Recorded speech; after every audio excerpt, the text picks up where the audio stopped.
मेरा मतलब उद्देश्य नहीं था कि ये दरोगा में मतलब जाना है। मैं पहले एसएससी का कर रही थी। समाज के लोगों को भी यही संदेश देना चाहेंगे कि वो भी अपने बाल बच्चे को बाहर पढ़ाएं चाहे घर पढ़ाएं, लेकिन पढ़ाएं। मेरे पापा कभी अंतर नहीं किए हैं बेटा बेटी की पढ़ाई में। वो हमेशा मतलब दोनों में इक्वल करके पढ़ाए हैं। फाइनल रिजल्ट जब आया था उस समय सबसे पहले किसे जानकारी आप दिए थे, अब कहाँ थे आप? उस टाइम तो मैं पटना में ही थी और सबसे पहले पापा को कॉल करके बताई कि मेरा रिज़ल्ट हो गया है इसमें। सपना का रिजल्ट आप जाने, उस समय कैसा फील हो रहा था? बहुत अच्छा लगा और सपना सपना पूरा किया। इसमें मेरे मम्मी पापा का बहुत अहम योगदान है और मेरे परिवारजनों का भी। मेरी मौजूदगी अभी बेगूसराय जिले के गढ़पुरा प्रखंड के रजौर में है, जहां की एक बेटी ने दरोगा में सफलता पाने के साथ ही क्षेत्र का गौरव बढ़ाया है, अपने परिवार के साथ साथ क्षेत्र का गौरव बढ़ाया है, जिससे लोग काफ़ी प्रसन्न हैं। परिवार के लोग के अलावे आसपास के लोग भी काफ़ी खुश नज़र आ रहे हैं। किसी ने सच ही कहा है कि बोए जाते हैं बेटे, उग जाती है बेटियाँ, खाद पानी बेटों को पर लहलहाती है बेटियाँ, स्कूल जाते हैं बेटे पर पढ़ जाती है बेटियाँ, मेहनत करते हैं बेटे पर अव्वल आती है बेटियाँ, रुलाते हैं जब बेटे तब हंसाती है बेटियाँ। रंजीत जी की पुत्री सपना कुमारी ने कुछ इसी तरह करके दिखाया है। जो काम बेटा ने नहीं किया है वह काम एक बेटी ने करके दिखाया है। जी हाँ, मैं मौजूद हूँ सपना कुमारी के पास, उनसे सीधे बात करता हूँ कि जिस तरह से इनकी कड़ी मेहनत ने आज रंग लाई है, इससे परिवार के साथ साथ गांव का मनोबल बढ़ा है, गांव का जो गौरव बढ़ा है। इनसे बात करने के लिए आज यहाँ पर पहुँचे हैं। सपना जी, सबसे पहले आपको काफ़ी शुभकामनाएं। धन्यवाद सर यहाँ आने के लिए। क्या बताएंगे, जिस तरह से आपके गांव में आज तक कोई भी दरोगा नहीं बना था, खासकर महिलाओं में, और आपने इस कितने मेहनत की है, क्या तैयारी की थी कि आज सफलता हासिल की है? मेरा मतलब उद्देश्य नहीं था कि ये दरोगा में मतलब जाना है। मैं पहले एसएससी का कर रही थी, फिर उधर नहीं हुआ, उसमें सीपीओ जीडी निकला लेकिन सीजीएल का नहीं हो पाया, तो फिर ये नोटिफिकेशन आया तो फिर इसमें लग गई दरोगा की तैयारी में। कितना टफ है तैयारी करना दरोगा का, या फिर आसान है? आसान ही है, लेकिन उसमें मतलब अच्छे से सिलेबस को पहले समझना है, कैसे क्या करना है। उसमें सिलेबस अच्छे से पकड़ होना चाहिए, फिर प्रीवियस ईयर क्वेश्चन देखना है, उस अनुसार से पढ़ाई करनी है। तो सपना कुमारी ने जिस तरह से गांव का मनोबल बढ़ाया है, समाज का मनोबल बढ़ाया है, क्या कहेंगे गांव तैयारी करना कितना कठिन है? कठिन तो नहीं है। मैं वैसे गांव में नहीं रह के की हूँ। क्लास कर रहे थे या फिर ऑनलाइन क्लास से? हाँ, ऑनलाइन क्लास ज्ञान बिंदु रोशन सर का। तो ऑनलाइन क्लास तो आप गांव में रहकर भी कर सकते थे। तो वहाँ एसएससी का कोचिंग में ज्वाइन की थी, तो वो एक साल का कोर्स था, वो ख़त्म हो चुका था, तो फिर इधर मैं लग गई थी दरोगा की तैयारी में। तो फिर वो ऑफलाइन कोचिंग नहीं ज्वाइन करके ऑनलाइन कोचिंग लेके खुद लाइब्रेरी ज्वाइन करके पढ़ी हूँ। तो आपको लगता है कि गांव में रहकर भी उस तरह की पढ़ाई कर सकते हैं ऑनलाइन क्लास लेकर, जिससे कि लोग आसानी से किसी भी एग्ज़ाम को क्वालिफाई कर सकते हैं? हाँ, ज़रूर कर सकते हैं अच्छे से। मतलब कोई भी सर का कोर्स लेके या नोट्स बुक लेके अच्छे से कर सकते हैं गांव में भी रह के। और जब आपने फॉर्म फिलअप किया था उस समय कैसा महसूस कर रहे थे कि मेरा रिजल्ट हो जाएगा, फिर मैं आगे की क्या तैयारी करूँगा? थोड़ा सा कॉन्फिडेंस था कि हाँ, मतलब उतना भी हार्ड नहीं है ये वाला एग्ज़ाम, मतलब मैं कर सकती हूँ। कितने छात्र छात्राओं ने एग्ज़ाम में भाग लिया था और धीरे धीरे घटते क्रम में कितना पर आया था? 7 लाख के करीब एग्ज़ाम दिए थे पीटी का। फिर लास्ट सिलेक्शन 25 हुआ था मेंस के लिए, फिर पीटी के लिए 7,000 कुछ बच्चा का हुआ था, फिर वो 3700 का फिर फिजिकल क्लियर हुआ था, फिर 1275 जाके मेरिट बना है। तो 1275 में अव्वल आने वाली सपना कुमारी, जिनका घर रजौर है, इनकी मां पेशे से आंगनबाड़ी सेविका है, इसके बावजूद भी अपने बच्चों को एक उच्च शिक्षा देने का प्रयास किया है, बच्चों को आगे बढ़ाने के लिए लगातार प्रयासरत रही। और उनके पिताजी एक मेडिकल संचालित करते हैं अपने घर पर ही, और सीधे अपने बच्चों को पढ़ाने के लिए पटना भेजे थे, और वहाँ ऑनलाइन क्लास करते हुए लगातार कड़ी मेहनत के बाद आज सब इंस्पेक्टर में सफलता हासिल की है। सफलता हासिल करने के साथ साथ गांव के लिए एक मॉडल बनकर आई है, चूँकि निश्चित रूप से इनके दरोगा बनने से, इनके सब इंस्पेक्टर बनने से आसपास के लोगों में भी एक नई ऊर्जा का संचार होगा, और वह भी एक आसानी से इस मुकाम तक प्राप्त कर सकते हैं। कोई भी एग्ज़ाम कठिन नहीं होता है, बल्कि उसे आसानी से जब लीजिएगा तो निश्चित रूप से सफलता हासिल करेंगे। क्या कहेंगे गाँव घर के छात्र छात्राओं के लिए खासकर? वो लोग भी अच्छे से पढ़ाई करे, आगे बढ़े लाइफ में, यही कहना चाहूँगी। माँ पिता के लिए क्या कहेंगे? इसमें मेरे मम्मी पापा का बहुत अहम योगदान है और मेरे परिवारजनों का भी। ऐसा लगता है कि बेटा और बेटी में अंतर नहीं होना चाहिए, पढ़ाना निश्चित चाहिए। हाँ, मेरे पापा कभी अंतर नहीं किए हैं बेटा बेटी की पढ़ाई में। वो हमेशा मतलब दोनों में इक्वल करके पढ़ाए हैं।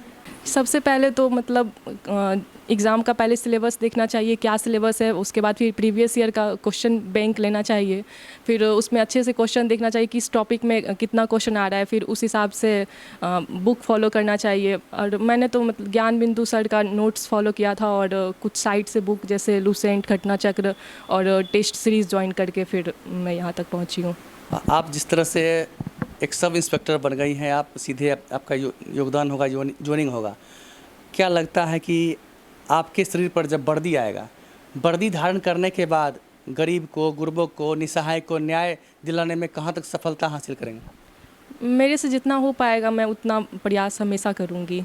किसी के साथ अन्याय नहीं होने दूँगी। और सपना कुमारी की माँ मेरे साथ मौजूद हैं, नमिता जी। सबसे पहले नमिता जी, आपने ऐसे बच्चों को जन्म दिया, इसके लिए काफ़ी शुभकामनाएं आपको। जी। क्या कहेंगे जिस तरह से आप एक आंगनबाड़ी सेविका रहते हुए अपने बच्चों को पढ़ाने के प्रति लगातार अग्रसर रहे हैं और आज आपकी बेटी एक दरोगा बन गई?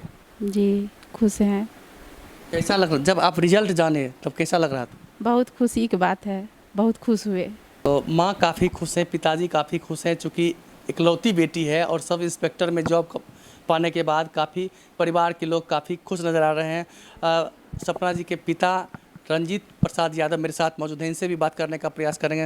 रंजीत जी, जिस तरह से आपकी इकलौती बेटी है और आज सब इंस्पेक्टर बन गई है, जब आपने यह रिजल्ट जाना उस समय कैसा फील कर रहे थे? बहुत अच्छा फील कर रहे थे, बहुत खुशी हुई।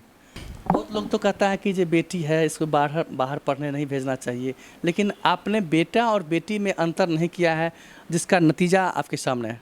मैं तो शुरू से ही दोनों को मैंने बाहर हमने पढ़ाया, जितना मेंटेन हो सका वो सब किए। अच्छी बात है इसमें। समाज के लोगों को क्या कहिएगा कि बेटा और बेटी को पढ़ाने के प्रति? समाज के लोगों को भी यही संदेश देना चाहेंगे कि वो भी अपने बाल बच्चे को बाहर पढ़ाएं, चाहे घर पढ़ाएं, लेकिन पढ़ाएं ताकि समाज में एक अच्छे मुकाम पर पहुंच सके। आज जिस तरह से परिवार में आप लोग जिस पढ़ाते होंगे तो परेशानी होती होगी, चूँकि एक छोटे से परिवार में एक आंगनबाड़ी सेविका है और खुद का एक मेडिकल चलाते हैं। उस परिस्थिति में भी बेटा को भी आप बता रहे हैं कि नीट की तैयारी करवा रहे हैं और बेटी को भी पटना पढ़ा रहे थे। पढ़ना पढ़ा रहे थे। दोनों का देख रेख करते हैं, दोनों का जो जैसे है, जहाँ मैनेजमेंट वगैरह जो ज़रूरत है, लाना ले जाना पहुँचाना, देख रेख सारी व्यवस्था स्वतः करते हैं। समाज के लोगों से क्या आग्रह करते हैं कि निश्चित रूप से गांव घर जहां भी हो अपने बच्चों को पढ़ाना चाहिए? निश्चित रूप से पढ़ाना चाहिए। ये कोई ज़रूरी नहीं है कि हम बाहर ही बच्चे को रखें तभी वो पढ़ पाएगा। गांव में भी व्यवस्था है, अब ऑनलाइन क्लासेस शुरू हो गई है, गांव में रख के भी अच्छी तैयारी हो सकती है। तो गांव में रहकर भी आप अपने बच्चों को अच्छी शिक्षा दे सकते हैं, क्योंकि ऑनलाइन पढ़ाई आसान हो गया है। किसी भी बच्चों के लिए, किसी भी छात्र छात्राओं के लिए एक आपके पास एंड्रॉयड मोबाइल सेट है और उसका सदुपयोग अगर करेंगे तो निश्चित रूप से आपको पढ़ने में काफ़ी मदद मिलेगी। लेकिन मोबाइल का बहुत लोग दुरुपयोग करते हैं, जिसका नतीजा है कि उसके भविष्य के साथ खिलवाड़ होता है, खुद के भविष्य के साथ खुद खिलवाड़ करते हैं। और आज जिस तरह से सपना कुमारी ने कड़ी मेहनत बाद ऑनलाइन पढ़ते हुए सब इंस्पेक्टर तक का सफ़र तय की है, यह क्षेत्र के लिए काफ़ी गौरव की बात है। इस क्षेत्र में बहुत कम ही ऐसा देखा जाता है कि लड़कियां को लोग पढ़ाते हैं और लड़की आज पढ़कर सब इंस्पेक्टर के पद पर गई है, इसलिए क्षेत्र का नाम के साथ साथ आसपास के लोगों का नाम भी काफ़ी रोशन किए हैं। सपना जी, क्या बताएंगे, जिस समय आपका रिजल्ट, फाइनल रिजल्ट जब आया था उस समय सबसे पहले किसे जानकारी आप दिए थे, अब कहाँ थे आप? उस टाइम तो मैं पटना में ही थी और सबसे पहले पापा को कॉल करके बताई कि मेरा रिज़ल्ट हो गया है इसमें, तो पापा बहुत खुश हुए। मम्मी क्या बोली?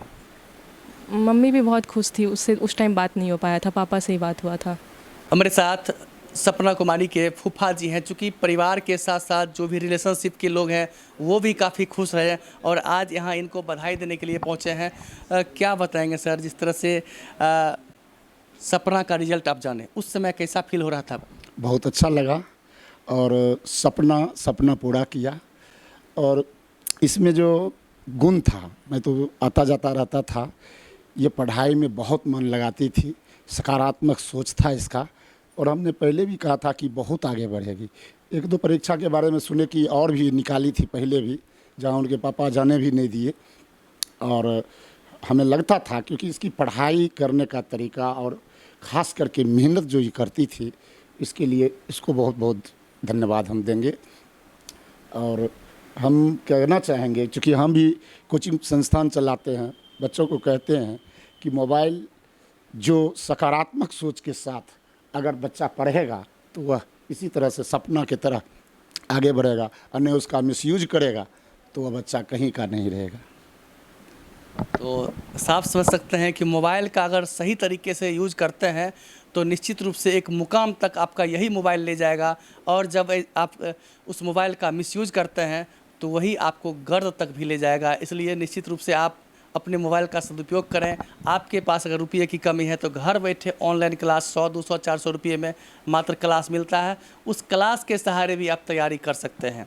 अगर आप मेरे चैनल को सब्सक्राइब नहीं किए हैं तो अभी सब्सक्राइब कीजिए पब्लिक 24 न्यूज़ बिहार। मैं शशिकांत प्रसाद वर्मा, वीडियो जर्नलिस्ट चंदन कुमार के साथ।